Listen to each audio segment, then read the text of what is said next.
Hello বন্ধুরা, আমি সুস্মিতা নিয়ে চলে এসেছি নতুন একটা ব্লগ। এইটা হলো ডে 2 এর পার্ট 2। তো say no to plastic, save animals. আর রাস্তার মাঝখানে প্লাস্টিক ফেলে রেখে দিয়েছিল, দেখেছো? হ্যাঁ, হেয়ারপিন ব্যান্ড স্টার্ট হলো এখান থেকে ওই যে হেয়ারপিন ব্যান্ড। ও 36 গো, 35 না, 36। ও মাই গড, ওটা কমপ্লিট হলো, দেখাবে দেখ বাবু। এটা 35 কি না। তো উটিতে ওঠার সময় আগেই বললাম 36 খানা হেয়ারপিন ব্যান্ড ছিল, তো সেইগুলোকে ক্রস করেই উটিতে উঠতে হবে। কিন্তু নামবো আমরা অন্য দিক দিয়ে, সেই সময় কিন্তু কোনো হেয়ারপিন থাকবে না। এটা প্রচুর খাড়া, তুমি দেখো। ধারে নিয়ে গিয়ে ঘোরাবে। ও বাবা, আবার আরেকটা আসছে। এই যে আরেকটা আছে, অনেকগুলো আছে। হ্যাঁ, হেয়ারপিন এটা হচ্ছে 27। তাহলে মানে এখনো 26 খানা বাকি। ওই যে সামনে আসছে আবার, দারুন। হ্যাঁ, ওই নিচে ছিলাম আমরা।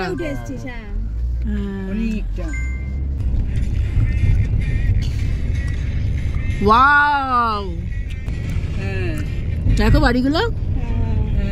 উটি শহরটা সত্যিই দারুণ। আমি প্রথমবার এই উটিতে এলাম, আর এসেই আমার মনটা খুব ভরে গেল। এখানে দার্জিলিংয়ের মতন কিন্তু চা পাতাও চাষ হয়। কি সুন্দর দেখো, এখানে টেরেস ফার্মিং করছে। আশা করি তোমাদের এই ইউটিউব ব্লগটা কিন্তু ভালোই লাগবে।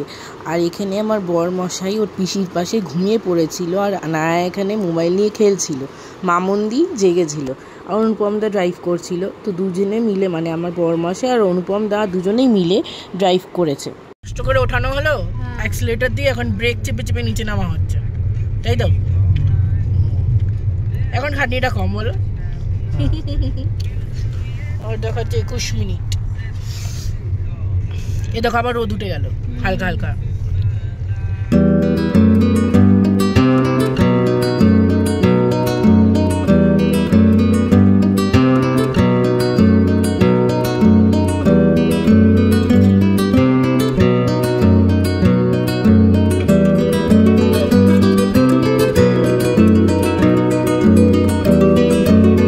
তো এইটা ছিল হোটেল লেক ভিউ, আর এইটাও কিন্তু হন্টেড হোটেল। এই রিসর্টের পাশ দিয়েই আমরা আমাদের রিসর্টের দিকে যাচ্ছিলাম। আর দেখো পরিবেশটা কি সুন্দর, এখান থেকে টেরেস ফার্মিংটা পুরো বোঝা যাচ্ছে। এত সুন্দর জায়গা। কিন্তু হ্যাঁ, রাস্তাগুলো একটু সরু, কারণ দেখো পাহাড়ি রাস্তা তো সরু তো একটু হবেই। আর যেহেতু বৃষ্টি হয়েছিল, ওই জন্যে কিন্তু ভাঙাচোরা হয়ে গেছে রাস্তাগুলো। তো এখন আমরা আমাদের রিসর্টে পৌঁছে গেছি। আমরা যে রিসর্টে থাকবো সেইটার নাম হলো ডেকেন পার্ক প্যালেস। তো এইটা একটু উঁচুতে ছিল। তো এখানে দেখো গাড়িটা আমাদের পার্কিং করব বলে জায়গা খুঁজছি, আর সামনে অনেকটা বড় লন আছে, তো এখানেই পার্ক করে দেবো। এখন আমরা এসে গেছি উটিতে। তো এখন অলরেডি আমরা হোটেলে চেক ইন করে গেছি, রুমে যাইনি। এখন আমরা রেস্টুরেন্টে আছি, অর্ডারটা দেবো। তো 30 মিনিটস মতো লাগাবে খাবার বানাতে। আর তোমাদের ভিউটা দেখিয়ে দিচ্ছি। বিভৎস ঠান্ডা, এখন 17-18 ডিগ্রি। আর এই যে পেছনে বরমশাইও জ্যাকেট টুপি পরে একদম রেডি। এই দেখো, এইটা হলো ভিউটা। আসছি, দাঁড়াও ভিউটা দেখিয়ে দিই। দারুণ। ওই যে ওরা ওয়েট করছে, রুমে যাবে। চলো আমরা রেস্টুরেন্টে যাই, লাঞ্চের জন্য অর্ডার দিই।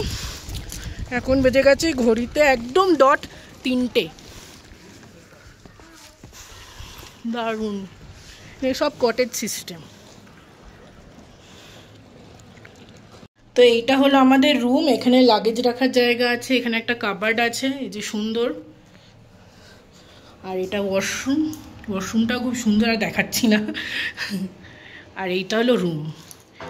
এই যে এখানে বেড, বেশ ভালো বড় বেড আছে। দুটো বসার জন্য সোফা আছে, সেন্টার টেবিল, এখানে আবার স্টাডি টেবিল দিয়েছে। ওখানে টিভি ইউনিট, ওখানেও একটা কাবার্ড আছে। আর এইটা হলো ব্যালকনি, ব্যালকনিটাও দারুণ। এই যে 3টে চেয়ার আছে, আর সেন্টার টেবিলও আছে, দারুণ। আর ঠান্ডাও আছে এখানে।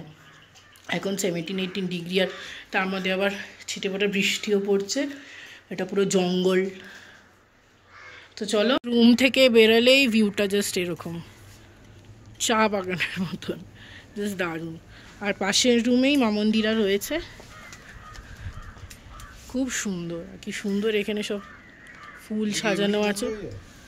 ফ্রেশ হয়নি, ফ্রেশ হয়ে লাঞ্চ করব, তারপর একটু রেস্ট নিয়ে বিকেলে বেরাবো। তো চলো আগে ফ্রেশ হয়নি। পুরোপুরি 14 ডিগ্রি, আরও রাতে আরও নামবে জানো। হ্যাঁ রাতে কিন্তু তোমার 13-তে নামবে। হ্যাঁ রাতে আরও 13 নামবে। 10-এ নেমে গেলে পিসিকে দেখতে হবে না। তো এখন ওই সন্ধে হয়ে গেছে, 6টা 6:30 মতন বাজে। তো এখন আমরা বেরিয়েছি রিসর্ট থেকে, দেখি কোন দিকে যাওয়া যায়। আর এখানে পাহাড়ে সন্ধে হয়ে যাওয়া মানে পুরো অন্ধকার। এখানে রাস্তায় স্ট্রিট লাইটও সেরকম নেই, কিছু কিছু মোড়ে যেখানে দোকান পাশার রয়েছে সেখানেই একমাত্র দেখলাম স্ট্রিট লাইট কয়েকটা জায়গায় রয়েছে। বাকি দেখো সন্ধেবেলা পাহাড়টা কি সুন্দর লাগছে। রেস্টুরেন্ট যাবো লোকে। দেখ এইখানটাতে রাত সিনেমার ওই পুরো বাকি শুটিংটা হয়েছিল, যেটা ধর বাইরে জঙ্গল আউটডোর। হ্যাঁ হ্যাঁ হ্যাঁ হ্যাঁ হ্যাঁ হ্যাঁ এখানে করেছিল। ও এই জঙ্গলে এই রাস্তায়। ওই তার মানে এই জঙ্গলে মেয়েটাকে পুঁতেছিল। হ্যাঁ হ্যাঁ হ্যাঁ এখানে পুঁতে দিয়েছিল ওকে। শুটিংটা হয়েছিল। হ্যাঁ মেয়েটাকে পুঁতে দিয়েছিল। সুইসাইড করেছিল কেন, কি কারণে কে জানে। আরে ও সিনেমার কথা বলছো তো। ও সিনেমাতে এটা আছে বুঝি গল্পটা। হ্যাঁ ভুলে গেছি। হিরোইন হিরোইন হবে বলেছিল না। এখানে উঠলেই পারতাম। হ্যাঁ খুব শখ না তোমার। এখানটা পার্কিং আপনার মুখ ওদিকে করে নাকি। তো এখানে রাজ মুভির শুটিং হয়েছিল, দারুণ ঠান্ডা, খুব সুন্দর জায়গাটা। আমরা এই ভেতরে যাবো, রেস্টুরেন্ট আছে। কি গো রাস্তাটা দেখেছো? দারুণ। ওই রাস্তাটা দেখো। কোন রাস্তাটা? ওইদিকে তো আমি যাবো না, ওই জন্য তাকাচ্ছিও না। চলো না। না গো তুমি যাও, তোমার যাওয়াই চলে যাও। ও পিসি বাবিন বলছো ওই রাস্তায় যাবে, তুমি যাবে? এই রাস্তায় হ্যাঁ না যাওয়ার কি আছে। যাও যাও, তাহলে তোমরা দুজন ঘুরে আসো। না যাওয়ার কি আছে। যাও যাও ঘুরে আসো। এই অনা তুই যাবি? তুই যাবি বেবদের সাথে যাবি ওই রাস্তায়? যেও না, আমার অত সাহস নেই, থাক। এইটা এন্ট্রিটা ওইদিকে। আচ্ছা ওই দেখো আর লোক নেওরামি থাকে। খোলা আছে তো না বন্ধ করে দিয়েছে? খোলা না থাকলে এন্ট্রি দিলে। আচ্ছা আচ্ছা। বাবা কি ঠান্ডা হাওয়া দিচ্ছে গো, কিন্তু দেখো পাতা নড়ছে না, কিন্তু ঠান্ডা হাওয়া আসছে। হ্যাঁ বাড়ি চলো, বাড়ি চলো প্লিজ। ভয় লাগছে। হ্যাঁ হ্যাঁ কিন্তু ঠান্ডা হাওয়াটা কোথায় গিয়ে আসছে? হ্যাঁ পাতা প্লিজ বাড়ি চলো না গো, বাড়ি চলো না গো। কেন? ভয় ভয় লাগছে। ওই ঠান্ডা হাওয়া আসছে। ঠান্ডা হাওয়া আসছে, পাতা গাছের পাতা নেই। এই দেখো বজরং বলির ফটো আছে, গণেশের ফটো আছে। সব আছে। ওই তো মুখে বল পেলে তো ভালো। খুলে নিয়ে আমার কাছে রেখে দিই। চলো এসো।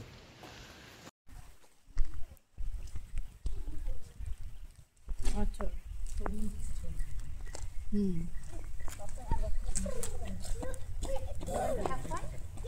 আচ্ছা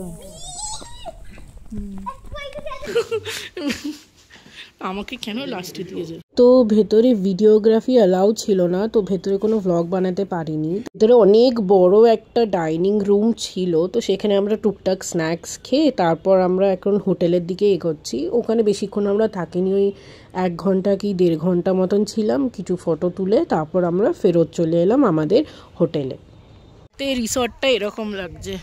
তো আমরা এখন বাজে হলো 9:05 বাজে, আর দারুণ লাগছে লাইট দিয়ে সাজানো। কি হলো, কি বলছে ও? কি বলছে ও? ও ভুলে গেছে? বলতো কোন কটেজটা আমাদের? কি রে তুই ভুলে গেছিস? You forgot which cottage is ours? ইয়া চেনে বুঝলি, চ ইয়া নিয়ে যাবে। চলো সব ঠান্ডায় জমে গেছে, আর সত্যি ঠান্ডা লাগছে এখন 13-14। তোমার কেমন লাগছে? এখন একটু কম লাগছে না ঠান্ডা। ও কম লাগছে, আমার তো এখন একটু বেশি লাগছে। রাত হয়েছে না, মেঘগুলো দেখো। আমরা যখন বেরোলাম তখনও চলতে ছিল। এই দিকটা অ্যাকচুয়ালি ফাঁকা ফাঁকা তো আরো, আর হাওয়াটা দিচ্ছে ওই জন্যই আরো ঠান্ডা লাগছে। কি হলো গো? বিশাল ঠান্ডা, শুধু বরফ পড়া বাকি। হ্যাঁ ছিলে আমি পুরো জমে গেছি। আমি তো পুরো জমে গেছি গো। জিরো মানে তো বরফ পড়বে। আমাকে দেখলে লোক বলবে যে আমি মনে হচ্ছে না এক্ষুনি বরফ পড়বে।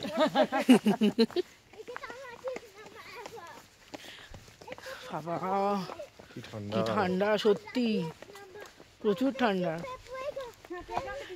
প্লেগ্রাউন্ডে সকালে, এখন না। তো আমরা যে রিসর্টটা ছিলাম দিনের বেলায় যেরকম সুন্দর লাগছিল, রাত্রিবেলা সেরকম স্কেরি লাগছিল। তো আমরা যেই হোটেলটাও গেছিলাম মানে খেতে আমাদের ইভিনিং স্ন্যাক, সেইটাও কিন্তু হন্টেড। তো সেইটার এক্সপিরিয়েন্স কেমন হলো তোমাদের অন্য একটা ভ্লগে জানাবো। চলো আজকের জন্য এইটুকুই, টাটা।